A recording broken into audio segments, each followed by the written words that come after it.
بسم اللہ الرحمن الرحیم۔ میں دلہن بنی رات 3 بجے تک گھونگھٹ نکالے شوہر کا انتظار کرتی رہی۔ اچانک دروازہ کھلا اور میرا شوہر لڑکھڑاتا ہوا خود سے 10 سال بڑی عورت کے ساتھ اندر داخل ہوا اور مجھے گھسیٹ کر اس کے قدموں میں پھینک کر بولا، تیری جگہ یہاں ہے، میری بیوی کے پاؤں میں۔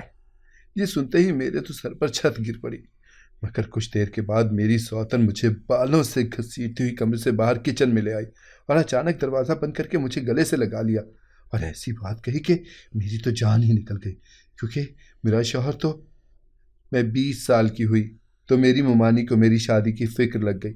وہ رشتے والی بوا کو مٹھی بھر بھر کر پیسے دے کر میرے رشتے کا کہتی، ماموں کے سامنے ممانی بوا کو کہتی، ہمیں تو ہیرے جیسا داماد چاہیے جسے دیکھ کر آنکھیں ٹھنڈی ہو جائیں۔ لیکن جیسے ہی ماموں کمرے سے نکلتے تو ممانی جھٹ سے بوا کے کان میں کھسر پھسر کرنے لگتی تھی۔ امی چائے کے برتن اٹھانے گئیں تو ان کے کان میں ممانی کا ایک آدھ جملہ پڑ ہی گیا تھا۔ امی کچن میں آئیں تو رو رہی تھیں۔ میں نے ان کے ہاتھ سے برتن لیے اور دھونے لگ گئی۔ میں نے امی سے رونے کی وجہ پوچھی تو وہ بولی، بیٹا، تیری ممانی تیرا بیاہ اچھے گھر میں ہونے نہیں دے گی۔ وہ تو تیرے لیے کوئی جمعدار کا رشتہ ڈھونڈ رہی ہے، جبکہ اپنی بیٹیوں کے لیے بوا سے کہہ رہی تھی کہ ایک کی شادی ڈاکٹر سے کروانی ہے تو دوسری کی انجینئر سے۔ میں نے امی کو گلے لگا کر دلاسا دیا۔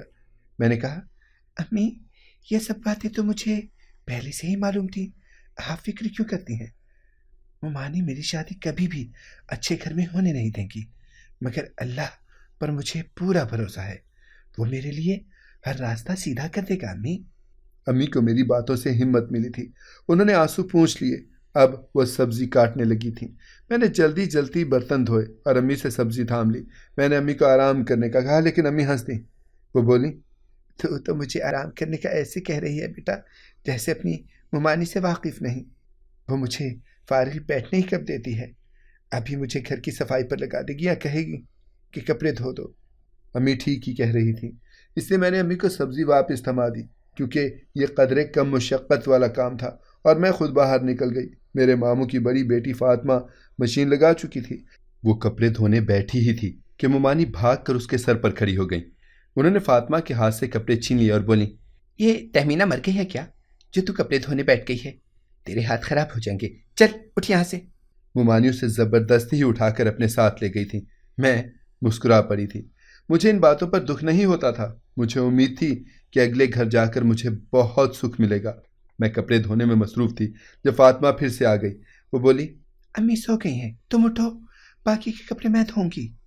میں نے انکار کر دیا، مگر وہ تو میری جان کو ہی آ گئی تھی۔ اس نے مجھے زبردستی اٹھا کر کمرے میں بھیج دیا اور خود کام کرنے لگ گئی تھی۔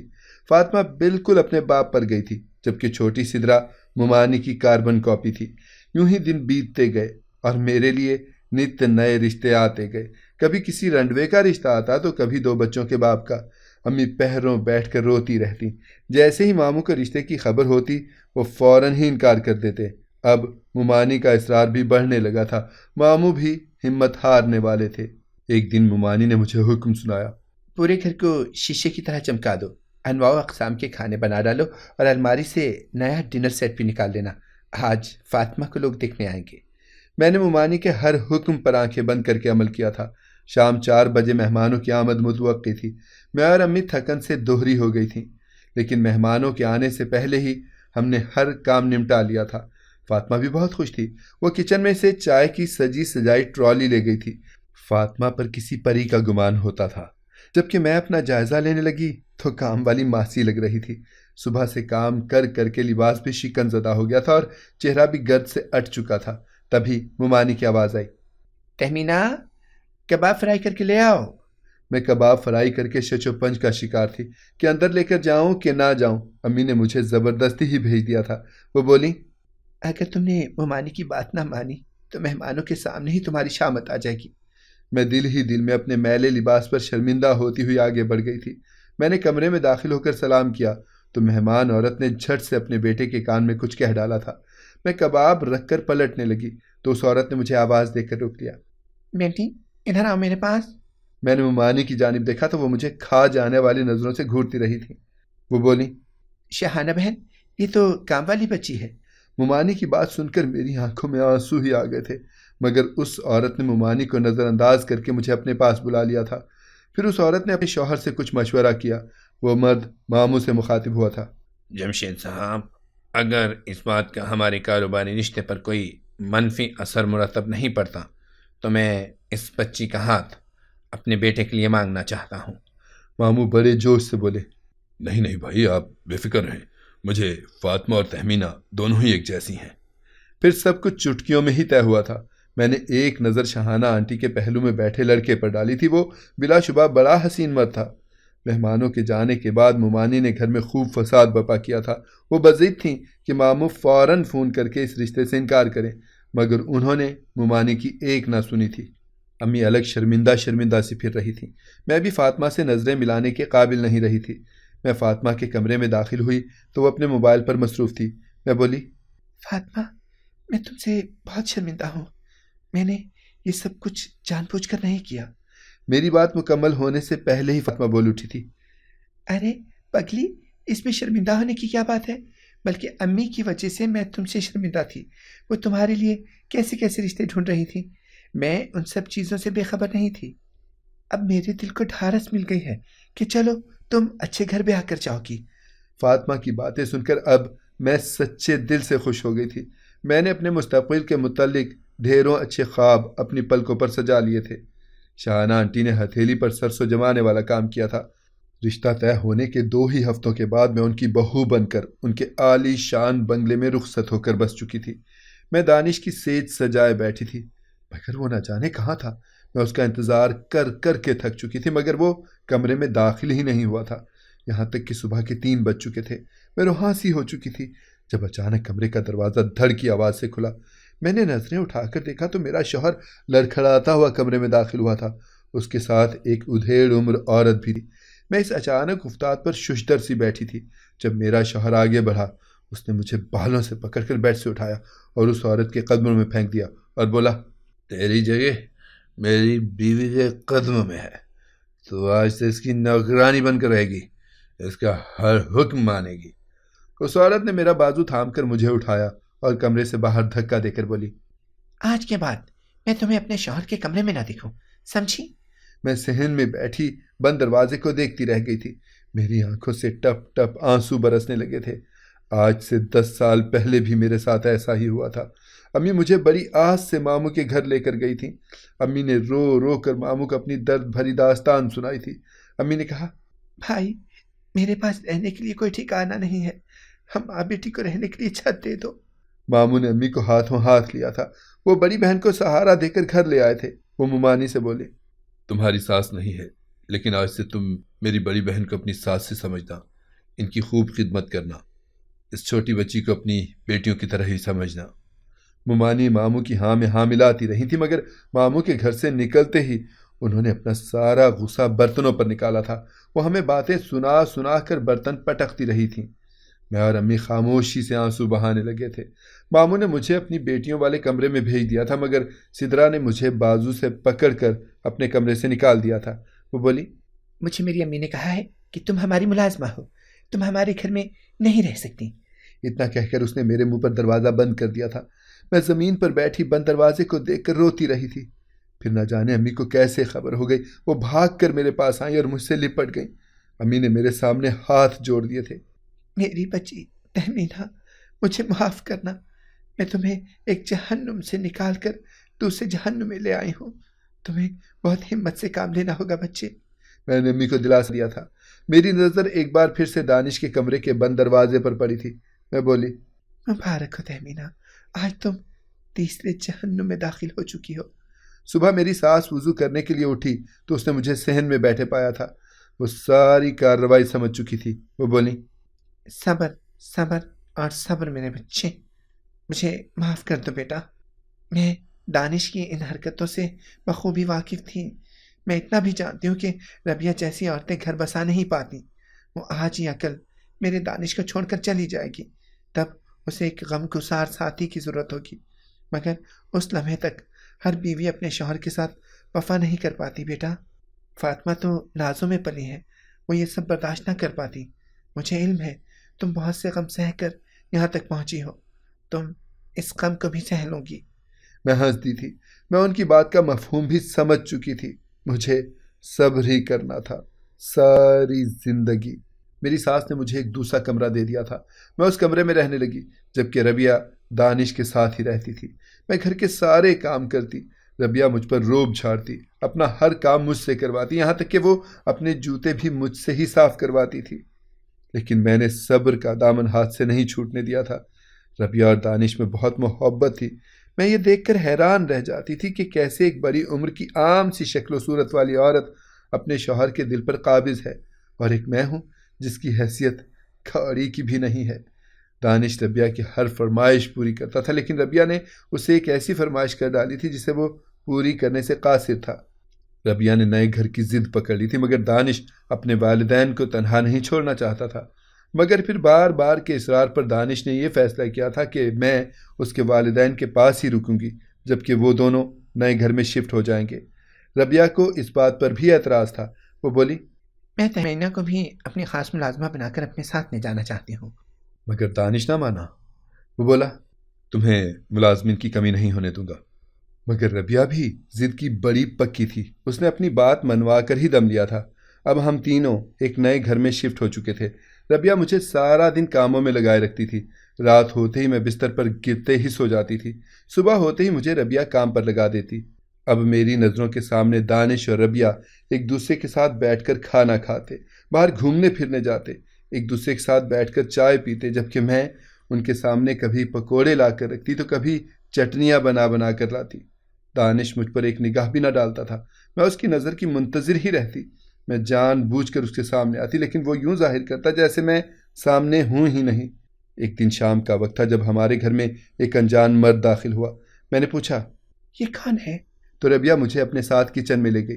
اس نے ایک دم کچن کا دروازہ بند کر لیا اور میرے گلے لگ کر پھوٹ پھوٹ کر رونے لگی تھی۔ وہ بولی، یہ لڑکا میرا کزن ہے۔ دانش مجھے اپنے رشتہ داروں سے تعلق نہیں رکھنے دیتا، اس لیے میں اس گھر میں آ گئی ہوں۔ تم میرا ساتھ دینا، میری کوئی بھی بات دانش کو مت بتانا۔ اگر تم نے ہوشیاری دکھانے کی کوشش کی تو میں دانش کو کہہ دوں کہ یہ لڑکا تم سے ملنے آیا ہے، پھر خود ہی سوچو آگے تمہارے ساتھ کیا ہوگا۔ میں ربیہ کی بات سن کر لرز چکی تھی۔ میرے پاس عزت اور نیک نامی کے سوا کچھ بھی نہیں تھا۔ میں ان دو چیزوں کو کسی طور بھی گنوانا نہیں چاہتی تھی، اس لیے میں نے اپنے لب سی لیے۔ اب ہر روز طرح طرح کے مرد ربیہ سے ملنے آنے لگے۔ میں ساری صورتحال سے بڑی پریشان تھی۔ میں نے آخر ایک دن ہمت کر کے ربیہ سے پوچھ ہی لیا، یہ مرد کون ہے؟ وہ بولی، تم اپنا منہ بند رکھو، نہیں تو تمہیں طلاق دلوا دوں گی۔ لیکن اگر تم نے میرا کہا مانا تو میں تمہیں تمہارے باپ سے ملنے کی راہ بھی بتا دوں گی۔ میں طلاق کے ڈر سے خاموش ہی رہی تھی۔ میں ایک بار پھر سے ممانی کے در پہ نہیں جانا چاہتی تھی۔ پھر مجھے ربیہ کی بات نے ورطہ حیرت میں ڈال دیا تھا۔ آخر وہ میرے باپ کو کیسے جانتی تھی؟ یوں ہی دن گزرتے جا رہے تھے۔ ربیہ دانش کے آتے ہی پینترا بدل لیتی اور شرافت کا لبادہ اوڑھ لیتی۔ میں دانش کو مخاطب کرنے کی کوشش کرتی تو وہ مجھے نظر انداز کر دیتا۔ میں پہروں بیٹھ کر روتی رہتی تھی۔ میں آئینے میں خود کو دیکھتی تو خود کو ربیہ سے بہتر شکل پاتی، لیکن نہ جانے ایسا کیا تھا ربیہ میں جو دانش کو اس کے سوا کچھ نظر ہی نہیں آتا تھا۔ ایسے لگتا تھا جیسے دانش مجھے اپنے نئے گھر لا کر بھول گیا۔ ربیہ بھی مجھ سے پورے گھر کے کام نکلواتی اور خود صوفے پر بیٹھ کر کبھی کسی مرد کے ساتھ گپ شپ کرتی تو کبھی کسی مرد کے ساتھ۔ ایک دن میں معمول کے مطابق کچن میں کام کر رہی تھی جب ربیہ کی آواز سنائی دی۔ وہ بولی، تہمینہ، آ کر اپنے باپ سے مل لو۔ میرے ہاتھ سے کانچ کا گلاس چھوٹ گیا تھا۔ میں بھاگتی ہوئی باہر نکلی تھی۔ ایک بڑی عمر کا مرد ربیہ کے ساتھ بڑی بے تکلفی سے بیٹھا گپ شپ لگا رہا تھا۔ مجھے دیکھ کر وہ اٹھ گیا اور مجھے سینے سے لگا کر رونے لگا۔ میں اسے پہچان گئی تھی، وہ میرا باپ ہی تھا۔ اس نے مجھے جلدی سے خود سے الگ کیا اور میرا ماتھا دیکھنے لگا۔ وہ بولا، تمہارے ماتھے پر چوٹ کا نشان اب بھی ہے بیٹا، لیکن میرا خدا گواہ ہے وہ گملہ میں نے تمہیں نہیں مارا تھا، وہ تو غصے میں تمہاری ماں کے سر پر دے مارا تھا۔ نہ جانے تم آگے کیسے آ گئی تھی۔ میں رونے لگی تھی۔ میں بولی، ماتھے کا نشان تو نظر آ گیا، دل کے نشان کیوں کر نظر نہ آیا با؟ اب ہم ماں بیٹی کی خطا کیا تھی؟ ابو بھی رونے لگے تھے۔ وہ بولے، تم لوگوں کی خطا نہیں تھی، میں ہی بد نصیب انسان تھا، میں ہی اچھی اور حلال کی زندگی کا مستحق نہیں تھا۔ میں نے ساری زندگی پیسے کے بل بوتے پر عشق لڑائے، اب بھی دیکھو پیسے میں کتنی طاقت ہے، کوئی بھی کم عمر لڑکی مجھ سے دوستی کرنے پر آمادہ ہو جاتی ہے۔ میں نے تمہاری ماں کو طلاق دے کر زندگی کی سب سے بڑی غلطی کی تھی، لیکن اسے کہنا میں شرمندہ ہوں بیٹا۔ میرے ابو مجھ سے مل کر واپس چلے گئے۔